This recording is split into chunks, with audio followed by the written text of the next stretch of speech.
అలాగే గౌరవ సభ సాక్షిగా కౌలు రైతుల కష్టాలు కన్నీళ్లు తెలిసిన వాడిగా మీ వాడిగా చెప్తున్నాను. కౌలు రైతాంగానికి భూమిని ఫలాలుగా పంటలుగా మార్చే ప్రవీణత ఉన్నవాడు ధైర్యం కోల్పోనక్కర్లేదు. మట్టిలో ఉన్న కస్తూరి తీసే మనిషికి జీవన పరిమళాల కొరత లేదు. సోదరులైన కౌలు రైతులందరికీ మీరు ధైర్యంగా ఉండండి. మీరు నిండు నూరేళ్లు బతకాలి. మీకోసం ఈ ప్రభుత్వం నిరంతరం పనిచేస్తుందని తెలియజేసుకుంటున్నాను. అధ్యక్ష, ఉమ్మడి ఆంధ్రప్రదేశ్ మాజీ ప్రభుత్వ ఉద్యోగి కొడుకుగా ప్రభుత్వ ఉద్యోగులు వారి నిరాశ నిస్పృహలు నేను అర్థం చేసుకోగలను. వారి ప్రతిభకి, అనుభవానికి, సమర్థతకి గుర్తింపు రానప్పుడు ఏమనుకుంటానని కవితా పంక్తులు తెలియజేస్తున్నా. అధ్యక్ష, ఈ దేశం నా ప్రతిభకు ఒక సమాధి, ఎంత దూరం నడిచినా ఎప్పుడు దూరం అంతే. అందుకే పంచాయతీరాజ్ శాఖ బాధ్యతలు తీసుకోగానే, రూరల్ వాటర్ సప్లై బాధ్యతలు తీసుకోగానే 10,000 మందికి పైగా ఏకకాలంలో ఈ ఎన్డీఏ ప్రభుత్వం నారా చంద్రబాబు నాయుడు గారి నాయకత్వంలో ప్రమోషన్ ఇచ్చాం. అధ్యక్ష, అది కూడా ఎలాంటి సిఫార్సులు లేకుండా 77 మందికి తొలిసారి జిల్లా పరిషత్ సీఈఓలుగా ప్రమోషన్లు ఇచ్చాం. సంస్కరణలో భాగంగా 77 డీడీఓ కార్యాలయాలు ప్రారంభించాం. దీనికి అండగా నిలబడ్డ గౌరవ ముఖ్యమంత్రి గారికి నా హృదయపూర్వక ధన్యవాదాలు తెలియజేస్తున్నాను. ఒక దేశాభివృద్ధికి ఆయువు పట్టు రహదారులు లేని చోట అభివృద్ధి శూన్యం. అభివృద్ధికి మూలమైనది రహదారులతో పాటు విద్యుత్తు, తాగునీరు, విద్య, వైద్యం, డ్రైన్స్ అండ్ శానిటేషన్.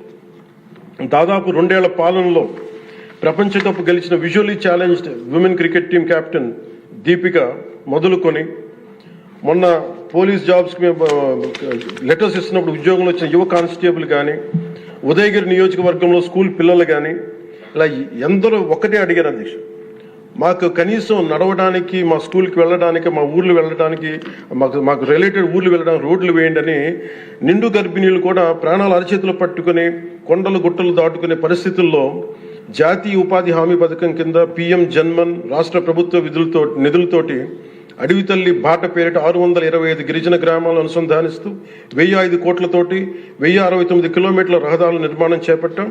దాంట్లో దాదాపు సగం పైగా రోడ్ల నిర్మాణం పూర్తి చేశాం. కొన్ని రోడ్లు గంటల వ్యవధిలో కూడా మంజూరు చేశాం. అధ్యక్ష, అలాగే మారుమూల ప్రాంత ప్రజలు, గిరిజన ప్రాంత ప్రజలు గొంతిమ కోరికలు కోరలేదు. అధ్యక్ష, వారు అడుగుతుందలా చిన్నపాటి రోడ్ల సౌకర్యం వారు అడిగేది.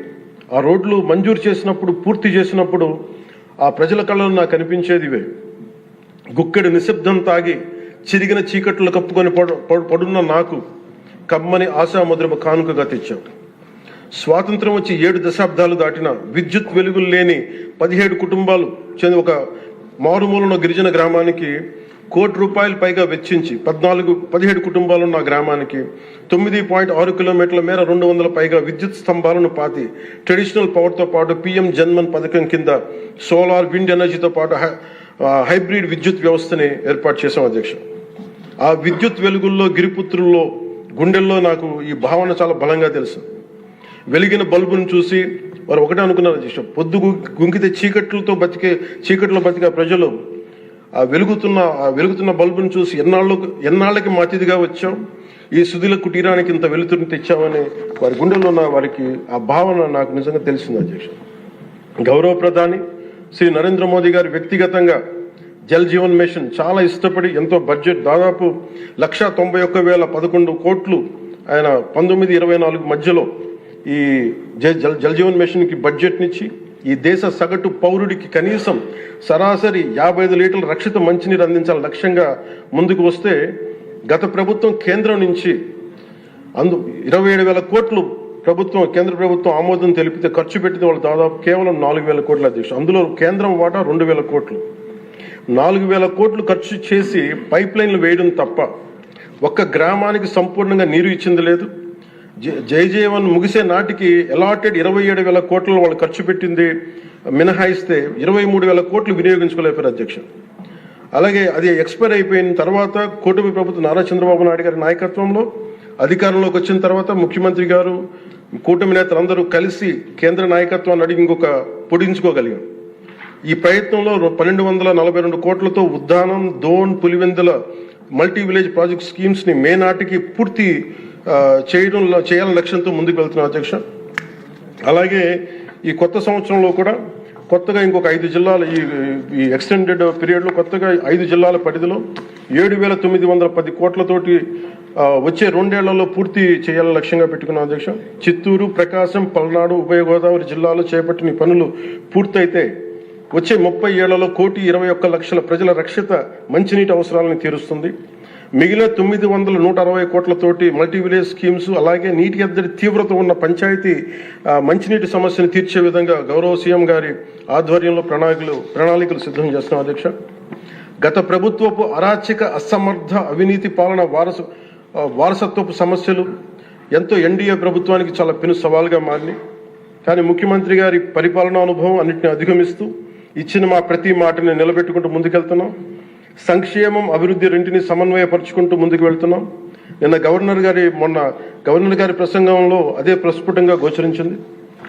అలాగే ఈ సందర్భంలో గవర్నర్ శ్రీ అబ్దుల్ నజీర్ గారి వ్యక్తిత్వం గురించి ప్రత్యేకంగా చెప్పుకోవాలి అధ్యక్ష. Is a great scholar, legal luminary, a humanist, a devout religious man with a respect for all religions and a great patriot. People of Andhra Pradesh and our NDA government is fortunate for having him as our beloved governor అధ్యక్ష. అలాంటి ఉన్నతమైన వ్యక్తి ముందు ఆ 11 మంది సభ్యులు వారి ప్రసంగ సమయంలో వెల్లోకి వచ్చి రభస చేసిన విధానం చూస్తే నాకు ఒకటే అనిపించింది అధ్యక్ష, హనుమంతుడి ముందు కుప్పి గంతులు వేయడం ఏంటారు. అలాగే 151 నుంచి 11 సభ్యులకి పడ్డ వారిని చూసి మనం అందరం కూడా నేర్చుకోవాల్సింది, గుర్తుపెట్టుకోవాల్సింది అది భారతరత్న వాజ్పేయి గారి మాటల్లో, democracy రెsts on one belief, and that is when leaders cannot solve the problems, the people will. అందుకని ఇది మనం చాలా జాగ్రత్తగా మన భారతరత్న వాజ్పేయి గారి మాటల్ని మనం తీసుకోవాలి అధ్యక్ష. అలాగే under guidance of honourable CM Shri CBN Chandrababu Naidu గారు ఈ భారతరత్న వాజ్పేయి గారి మాటల్లోనే వారు దాన్ని తెలియజేస్తాం అధ్యక్ష. The challenges we are facing ahead, మనకున్న ఛాలెంజెస్ కానీ ఉన్న సమస్యలన్నింటినీ భవిష్యత్ వికసిత్ ఆంధ్రప్రదేశ్ దిశగా ఎలా వెళ్ళాలి అని అనుకుంటే అది వాజ్పేయి గారి మాటలను చెప్తాను అధ్యక్ష. It's no problem we cannot tackle, no challenge we cannot face, no opportunity we cannot seize. Jai Hind and జై భారత్.